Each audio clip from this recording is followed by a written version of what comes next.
Bonjour à tous. Matthieu chapitre 24, à partir du premier verset. Comme Jésus s'en allait au sortir du temple, ses disciples s'approchèrent pour lui en faire remarquer les constructions. Mais il leur dit, « Voyez-vous tout cela ? Je vous le dis en vérité, il ne restera pas ici pierre sur pierre qui ne soit renversée. » Il s'assit sur la montagne des Oliviers, et les disciples vinrent en particulier lui faire cette question. « Dis-nous quand cela arrivera-t-il, et quel sera le signe de ton avènement et de la fin du monde ?» Jésus leur répondit, « Prenez garde que personne ne vous séduise. Car plusieurs viendront sous mon nom, disant, « C'est moi qui suis le Christ. » Et ils séduiront beaucoup de gens. Vous entendrez parler de guerre et de bruit de guerre. Gardez-vous d'être troublés, car il faut que ces choses arrivent. Mais ce ne sera pas encore la fin. Une nation s'élèvera contre une nation, et un royaume contre un royaume, et il y aura en divers lieux des famines et des tremblements de terre. Tout cela ne sera que le commencement des douleurs. Je voudrais ce matin dire quelques mots à propos de ce qui se passe dans ce monde qui va à sa perte, il faut bien le dire. Jésus lui-même le dit, vous entendrez parler de guerre et de bruit de guerre. Je crois que depuis quelques décennies, on entend effectivement bien parler de guerre et de bruit de guerre. Mais je dirais, on entend souvent plus des bruits de guerre. Des guerres, il y en a. Malheureusement, il y en a toujours eu, il y en aura toujours. Je pense que la guerre qui est en train de se préparer en Europe, puisqu'on nous en parle à tout bout de champ, je dirais, cette guerre est-elle pour aujourd'hui, est-elle pour demain, est-elle pour 2023, est-elle pour 2024 ? En réalité, nul ne le sait, même les plus grands stratèges, même les plus grands géopoliticiens ne le savent pas vraiment. Ce qui est sûr, c'est que quelque chose se prépare. Mais je pense que, malgré tous les efforts de paix que l'on peut déployer ici ou là, et je vais peut-être vous paraître un peu dur en disant cela, mais je pense que pour avoir une véritable paix, il faudrait déjà commencer par éliminer tous les médias. Si on doit lancer des roquettes et des bombes, on devrait commencer par les grandes industries de l'information. Parce que, qu'on le veuille ou non, ces gens-là prennent plaisir même à parler de cela. Il n'y a pas un jour, une heure, quand vous ouvrez votre télévision, vous écoutez votre radio, ou vous allez sur Internet, parce que maintenant c'est accessible à tout moment, même par des enfants. Il n'y a pas un instant où on ne nous parle pas de cette guerre entre la Russie et l'Ukraine, et évidemment toutes les conséquences qui peuvent en découler. On nous en parle tellement que parfois j'ai envie d'en rire, même si cela est vraiment tragique au fond. J'ai envie d'en rire parce que je me dis, mais ces gens-là, ils la veulent, la guerre. C'est ce qu'ils souhaitent au plus profond d'eux-mêmes, puisqu'ils ne font qu'en parler. Qu'est-ce que nous dit la parole de Dieu dans Proverbes ? La mort et la vie sont au pouvoir de la langue. Et quiconque l'aime en mangera les fruits. Si tu parles de mort, c'est que tu aimes la mort. Et si tu parles de vie, c'est que tu aimes la vie. Tous ces gens-là, qui bien pour la plupart d'entre eux ne sont pas croyants, méconnaissent totalement les effets des paroles. Et à force de se répandre en rumeurs et puis en affirmations vraies ou fausses sur les dangers potentiels de cette guerre, eh bien, ils finissent par finalement l'appeler, à lui dire « Viens, nous t'attendons, qu'on en finisse une bonne fois ». Les gens ne se rendent pas compte que le fait de parler tout le temps d'une chose, cette chose finit par arriver. Dieu nous a donné cette langue, cette bouche pour parler. Mais il ne nous l'a pas donné pour parler de mauvaises choses, pour parler de malédictions, pour parler d'événements malheureux. Bien sûr que les événements malheureux existent, et ça on le sait. On ne le sait que trop bien dans un monde déchu, complètement corrompu par le péché. Mais est-ce le temps de parler toujours de mauvaises choses? Est-ce qu'il ne serait pas temps, et je parle pour nous chrétiens, nous fils et filles de Dieu, qui souvent prenons le pas sur les choses de ce monde, et qui aimons souvent nous complaire dans les problèmes de ce monde, parfois même à nous y identifier, est-ce que ce n'est pas le moment de faire un revirement total, ce que nos frères juifs appellent teshuva, retour sur soi, retour vers Dieu, et parler de bonnes choses? Certes, si la guerre doit avoir lieu, elle aura lieu, mais selon ce que Dieu lui-même aura décidé, non pas selon ce que ces politiciens véreux, ces chefs d'État corrompus auront décidé eux-mêmes. Ce n'est pas à eux de décider de la marche de ce monde. Et si nous voulons voir une année 2023 apaisée, commençons par parler de paix. Mais quand je parle de paix, je ne parle pas de paix à la façon des hommes. Des traités de paix, on en a signé je ne sais combien à travers les siècles, et ça n'a jamais abouti à rien, ou à pas grand-chose. Des paix qui peut-être ont duré 1 ou 2 décennies, voire plus. Mais fatalement, l'homme aime la guerre. Mais vous savez que les guerres enrichissent les pays, enrichissent les banques, enrichissent les grands trusts d'armement. Vous ne le savez peut-être pas. Peut-être que je vous minimise en disant cela, mais les guerres enrichissent les nations. Il faut de l'argent pour faire la guerre. Il faut de l'argent pour fabriquer des armes. Il faut de l'argent pour payer des militaires. Et tout ça rapporte aussi de l'argent, bien sûr. Lorsque la guerre de 1945, enfin 39-45, a commencé et que le nazisme est venu au pouvoir, eh bien, M. Adolf Hitler, pour ne pas le nommer, était financé par de grands trusts financiers américains. Bien sûr, des grandes entreprises qui finançaient les fabricants de bombes. La guerre rapporte de l'argent. On a tout intérêt à faire la guerre pour les nations. Donc ne nous étonnons pas que les médias et nos chers gouvernants parlent à tort et à travers de guerre parce qu'ils savent très bien ce que ça peut rapporter. Ils n'en ont rien à fiche des milliers, dizaines, centaines de milliers de morts que ça peut engendrer, voire des millions. Alors, est-ce que 2023 verra cette guerre? Je n'en sais rien. Je n'ai pas reçu de révélations extraordinaires à ce sujet. Ce qui est certain, c'est que quelque chose de grave se prépare dans ce monde, mais qui est mûrement préparé, mûrement pensé, mûrement réfléchi, mûrement étudié, mûrement planifié depuis des décennies par les sociétés secrètes, entre autres, franc-maçonnerie en tête, mais pas seulement, pour leur propre bien, pour leurs propres avantages. Ils n'ont cure des morts, des victimes, de tout cela. Pour eux, ce sont des dommages collatéraux, rien de plus. Qu'on fasse tomber une bombe nucléaire sur Paris ou sur Londres, peu importe. Peu importe. S'il y a des centaines de millions de morts dans le monde, ça n'a aucune importance en soi, puisque tel est leur plan.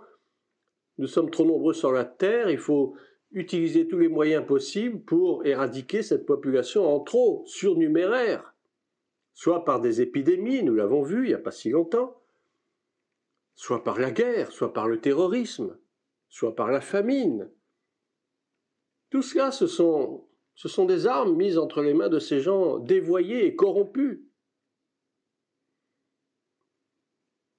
Alors que sera 2023? Que pouvons-nous attendre de cette année 2023? Je vais vous donner une réponse réponse du Normand. Rien. Personnellement, je n'ai rien à attendre de 2023. Et je vais quand même préciser quelque chose, je n'ai rien à attendre des hommes. Je n'ai rien à attendre des gouvernements.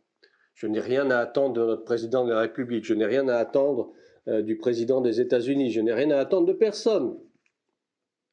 Je n'ai rien à attendre des politiciens. Je n'ai rien à attendre des institutions. Mais mon attente, elle est fixée sur Jésus-Christ. Christ en vous, l'espérance de la gloire, dit l'apôtre Paul. Je n'ai rien d'autre à espérer que l'avènement de Christ. Je ne sais pas si ça se produira en 2023, je ne le pense pas, parce que la parole de Dieu nous dit que avant que Christ revienne sur terre, il y a un certain temps qui doit s'écouler. On doit passer par la grande tribulation, au moins une partie, avant que l'enlèvement ait lieu. Pour ceux qui croient à l'enlèvement, parce qu'il y a encore beaucoup de chrétiens qui n'y croient pas, ou qui vont pérorer à tort et à travers sur savoir si ce sera avant la tribulation, pendant la tribulation, après la tribulation. Je n'entrerai plus dans ce genre de débat. J'avais fait effectivement quelques vidéos sur le sujet, et après je m'en suis presque repenti devant Dieu, en pensant que certainement j'avais eu tort de parler de cette façon-là, parce que nous n'avons aucune certitude absolue.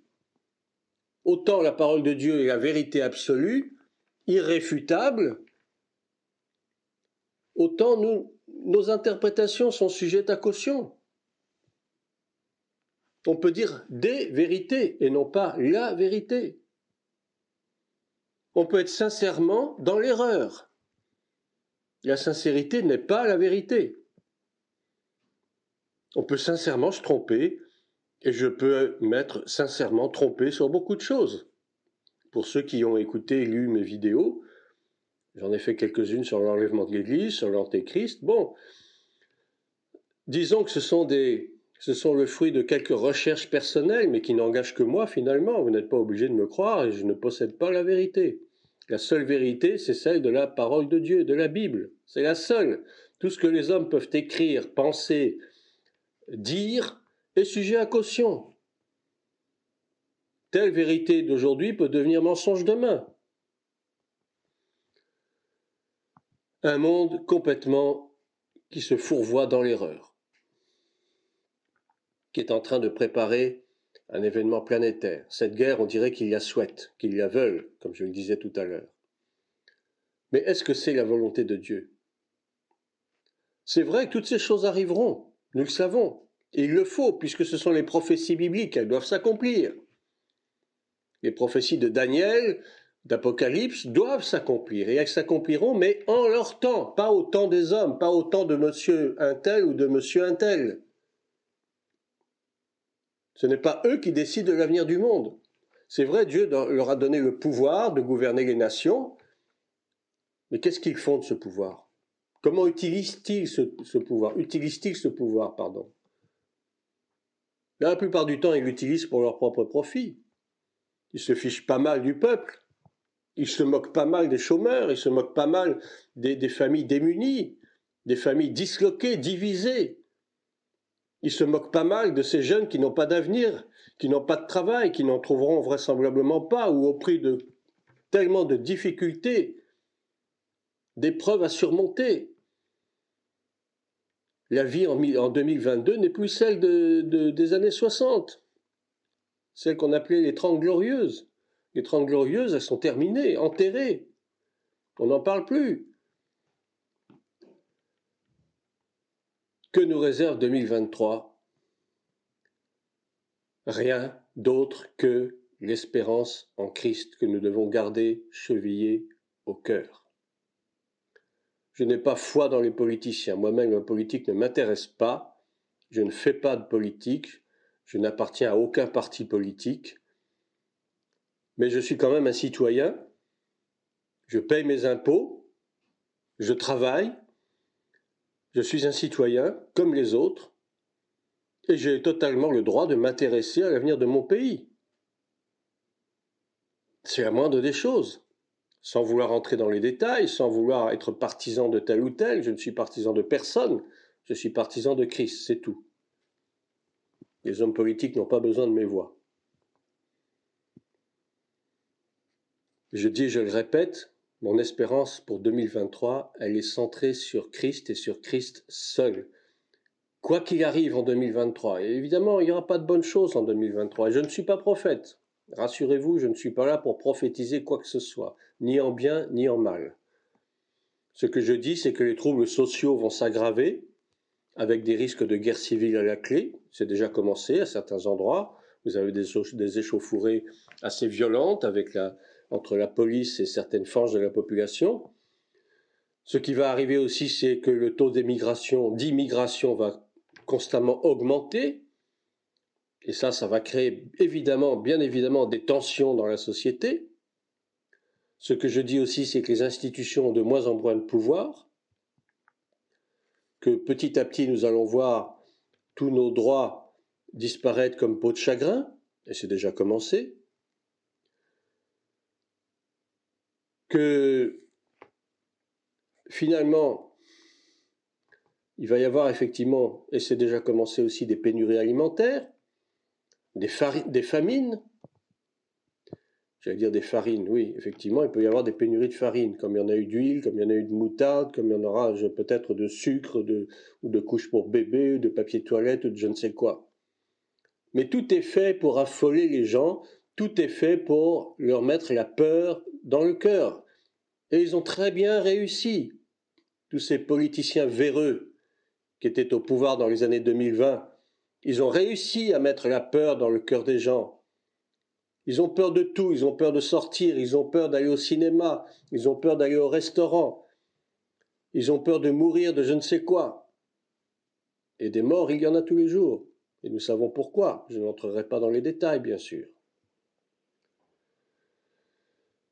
Il faut montrer au monde que nous, fils et filles de Dieu, nous avons de l'espérance dans celui qui est mort pour nous à la croix, Christ, Jésus, le Messie, le Mashiach. Il faut montrer au monde que nous ne devons pas perdre espoir quoi qu'il arrive. Et c'est, je dirais, presque la seule parole forte que je peux vous donner pour 2023. Gardez votre espérance chevillée au corps et au cœur. N'abandonnez pas. Ne baissez pas les bras. On va vous haïr. Même dans certaines familles, c'est déjà commencé, j'ai connu cela aussi. On va vous détester parce que vous portez en vous une lumière que les autres ne connaissent pas et ne voient même pas.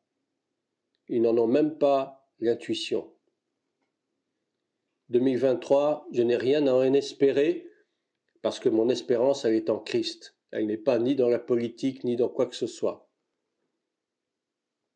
Mais sachons une chose, c'est que le Seigneur nous préservera des malheurs à venir si, toutefois, nous sommes fidèles. Car si nous sommes fidèles, il est aussi fidèle. Et sa fidélité est incroyablement grande. Notre fidélité, elle est très très petite à côté de la sienne. Nous sommes fidèles un jour et le lendemain, les choses peuvent changer du tout au tout. Mais sa fidélité demeure à jamais et son amour demeure à jamais. Donc voilà, chers amis, chers auditeurs, chers internautes, chers fidèles abonnés à cette chaîne, ce que je voulais vous livrer ce matin un peu à bâton rompu sur mon sentiment par rapport à cette année 2023 qui va commencer dans 2 mois. Ne nous attendons pas à ce qu'il y ait une paix véritable qui arrive brusquement, ou alors, si elle doit arriver, ce sera un signe de mauvais augure. La parole de Dieu nous dit, lorsque les hommes diront paix et sûreté, c'est alors qu'une ruine soudaine leur tombera dessus. Et cette fausse paix, cette fausse sécurité, nous savons très bien d'où elle vient. Elle sera annonciatrice d'événements encore plus terribles. Cette fausse paix qui va durer un certain temps va ouvrir une brèche, une porte à des catastrophes terribles, humainement, climatiquement, si je peux dire, socialement, économiquement, ce sera une catastrophe terrible. Le monde va connaître des bouleversements sans précédent. Mais nous gardons l'espérance, gardons la foi. Et surtout, partageons cette espérance. Le monde se pose beaucoup de questions, croyez-moi. J'en veux pour preuve des collègues de travail qui me posent des questions qui ne sont pas croyants. Mais ils connaissent un peu ma situation en tant que serviteur de Dieu. Ils me posent souvent des questions. Mais dis-moi, on ne comprend pas qu'est-ce qui se passe. Est-ce qu'il va y avoir la guerre? Pourquoi il y a eu la pandémie, etc. Ils se posent des questions, mais il faut savoir leur répondre aussi. Leur donner les bonnes réponses, leur dire, écoute, j'ai un seul conseil à te donner, attache-toi à Jésus-Christ de Nazareth. Ne t'attache pas à la politique, ne crois pas ce que les médias te racontent. 98% des médias sont des menteurs, et ils se complaisent dans le mensonge. Tout ça pour entretenir un climat de peur, d'insécurité, de doute, ce qui fait que les gens sont prêts à accepter n'importe quoi. Ils seront même prêts à accepter l'esclavage, pourvu qu'ils aient la vie, pourvu qu'ils aient de quoi manger, pourvu qu'ils aient de quoi se loger, pourvu qu'ils aient peut-être un travail, et encore quel travail. Ils sont prêts à tout, à vendre leur âme même. Et beaucoup l'ont déjà fait, pour une gloire éphémère, pour quelque chose de vain et inutile. Gardons nos âmes pieusement en Jésus-Christ. Il est vrai que nous serons persécutés probablement, le monde va nous haïr de plus en plus, c'est déjà commencé. Les vrais chrétiens, je veux dire ceux qui croient en la Bible, sont détestés par les autres religions, même par les dénominations traditionnelles protestantes, qui marchent, eux, main dans la main avec le pouvoir, avec les institutions officielles. Et on voit quel genre de débordement ça peut donner. Mariage de pasteurs homosexuels, enfin des choses abominables, quoi. Je n'en dirai pas plus pour aujourd'hui. Je pense avoir dit l'essentiel. Soyons vigilants. Et je vais terminer avec cette parole de Jésus, toujours dans Matthieu 24, au verset 36, Pour ce qui est du jour et de l'heure, personne ne le sait, ni les anges des cieux, ni le Fils, mais le Père seul. Ce qui arriva du temps de Noé arrivera de même à l'avènement du Fils de l'homme. Car dans les jours qui précédèrent le déluge, les hommes mangeaient et buvaient, se mariaient et mariaient leurs enfants, jusqu'au jour où Noé entra dans l'arche. Ils ne se doutèrent de rien. J'insiste sur cette phrase, ils ne se doutèrent de rien. Et le monde est en train de ne pas se douter de quoi que ce soit. Simplement, ils attendent presque que cette guerre éclate pour dire « Ah, ce qu'on nous a dit, c'était donc vrai ». Mais le plus grave, c'est qu'ils ne se doutent pas qu'un jour, Jésus-Christ de Nazareth peut revenir.